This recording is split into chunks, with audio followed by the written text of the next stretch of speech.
I don't want to hurt anyone. I don't want to offend anyone. I don't. I'm just gonna stop for now or forever. I don't know. I, 6 years ago, decided to retweet things that were so vile and hurtful.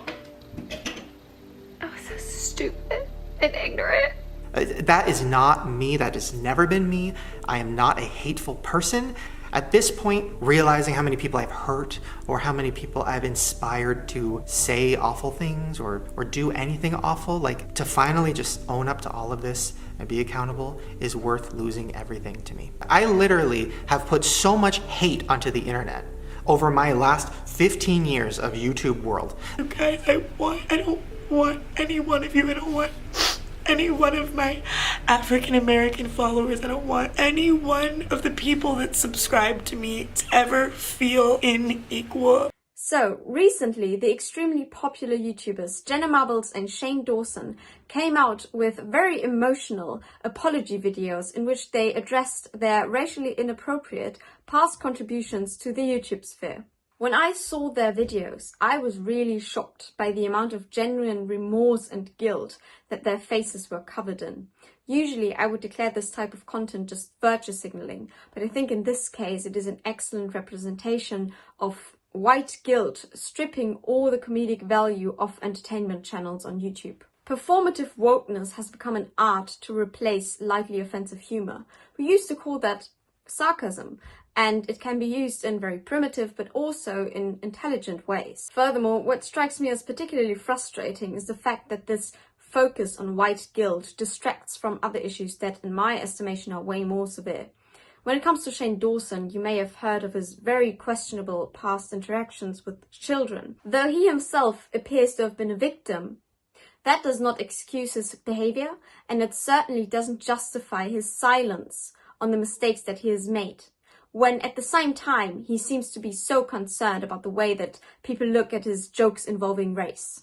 And to top it all off, the beauty YouTuber Jeffree Star claims to have dark information on the whole club of YouTuber legends, and so if any of them has the guts to break their silence, all hell will break loose and the big exposing begins. So, with my mediocre acting skills, I took it upon myself to make a parody of those apology videos. Enjoy the show. I am not just doing this to hop on the train of YouTube apologies, but I felt it in my soul that it is necessary to step forward now and use my public voice to repent and to provide a space for the voiceless, the oppressed among us, and to show you that I can take responsibility for my wrongdoings. How can I call myself an ally if I don't take responsibility for my microaggressive behavior? If I don't reflect on my contributions to this messed up oppressive system, I normalize and perpetuate racially inappropriate behavior amongst allies. I've been around exposing the deplorable behavior of others on this platform for a hot minute because it's just part of my soul. Social justice advocacy is my identity, and I feel that with all the privileges that I have been given, I mean, I am pretty, I'm eloquent, I have white porcelain skin, and I'm very humble as well. I feel that it shall be my legacy to be a voice for the people among us who are less privileged and more oppressed than myself. But another reason I'm making this video is because I know that there might be someone out there who has the receipts for actions of mine that do not reflect who I am as a person. And I know that if he exposes me, he will smoke me off this platform and scratch the word cremated into my public existence with his long, sharp, shiny nails. And I do not want to be part of that toxic negativity that is being put out there in cancel culture right now. And it's not like I'm just pushing the blame away from me, but I just want you guys to know that whatever comes out about me that I'm not mentioning in this video is wrong, and I would never do that. I am a good person. I have been awokened. I am a victim myself. Don't forget that. I am a victim of cancel culture and I am my own marginalized community. I am the victim. What I'm trying to say is I'm hustling 8 days out of the week to be a proponent of social justice. I took some notes so I don't forget anything, because this is literally all I have ever done wrong, and I don't want to mess up and mention things unnecessarily that I haven't actually done that aren't true, because I swear if anything else about me is leaked, it is not true. Like, the thing with the kids, the inappropriate behavior around kids and all that.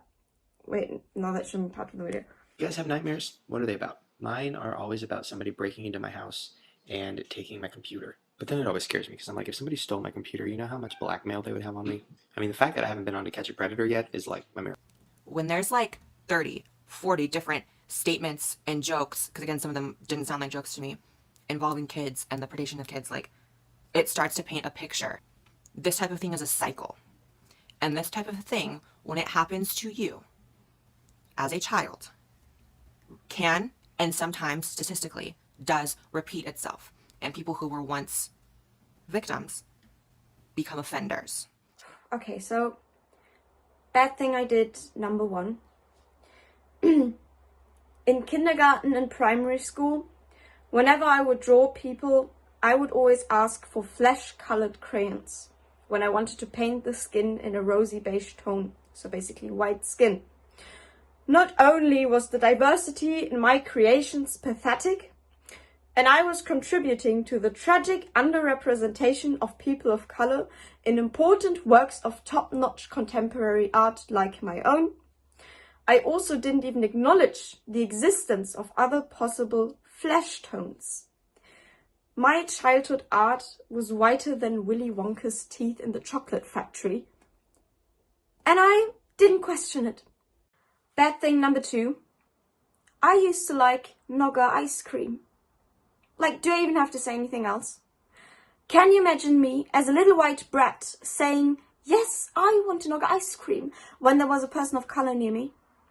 The dark memories this must have triggered, transferred from the ghosts of their enslaved past right to their own mind. How does it feel when somebody close to you says that they like a Nogger when you are a person of color?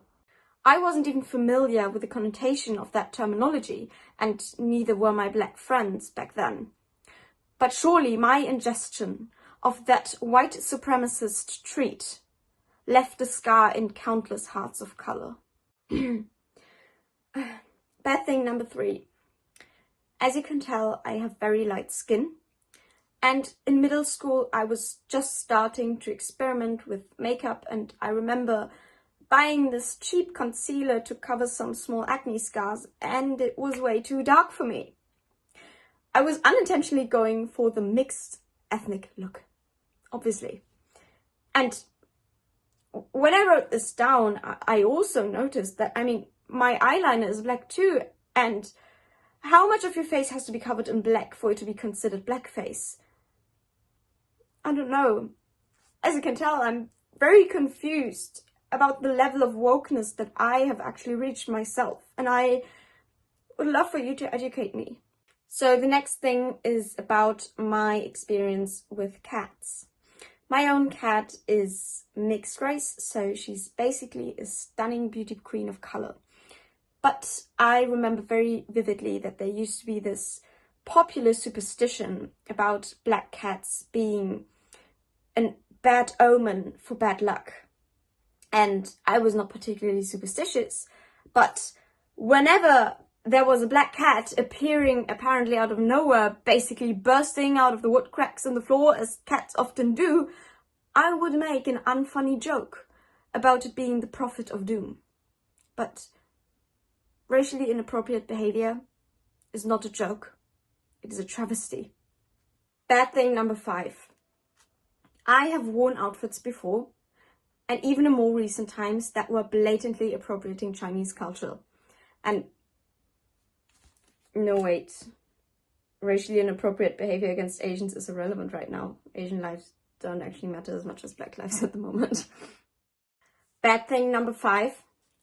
I asked my black taxi driver where he was from.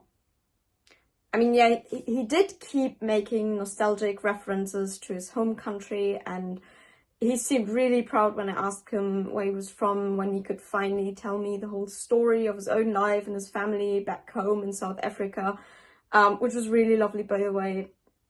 But I mean, I should have been more aware, and I should have restrained myself, because I did contribute to this microaggressive behavior that white people exhibit all the time when they ask a person of color where they're from. And the last thing, bad thing number 6, I did not consider that Hermione Granger in Harry Potter might be a black girl until they made that theatre play adaptation where she was played by a black actress. I just accepted her default whiteness. That's white brainwashing for you. The fact that it never occurred to me that Hermione Granger might be black is embarrassing, to say the least. So, that's it, everyone. I don't really know how to feel, because I am quite scared of how you might feel about me now. But I just want to stress this again. I am a victim. I'm a victim of the toxic energy on YouTube. And I feel like that with this video, I need to detox. I need to cleanse my soul, and I need to re-emphasize my values, my appreciation for wokeness and for social justice. I think I have neglected that in the past couple of weeks. And yeah, so thank you so much for watching, and please leave a like and a comment, and please subscribe and give me money so I can complete my detox process. So thank you so much once again for watching this video, and if you enjoyed this one, then please leave a like and a comment and subscribe to this channel. The more you engage with this video, the more visible it will be in the algorithm, which is very helpful because this channel is heavily shadow banned. And if you wish to support me any further, there will be links to my PayPal and Patreon in the description. Whether or not you do that is completely up to you. If you are interested in what else I'm doing, I'm also on Twitter and Instagram and Telegram, so links to those will be in the description as well. Thank you so much once again, and see you in the next one. I don't want you to panic, I want you to think.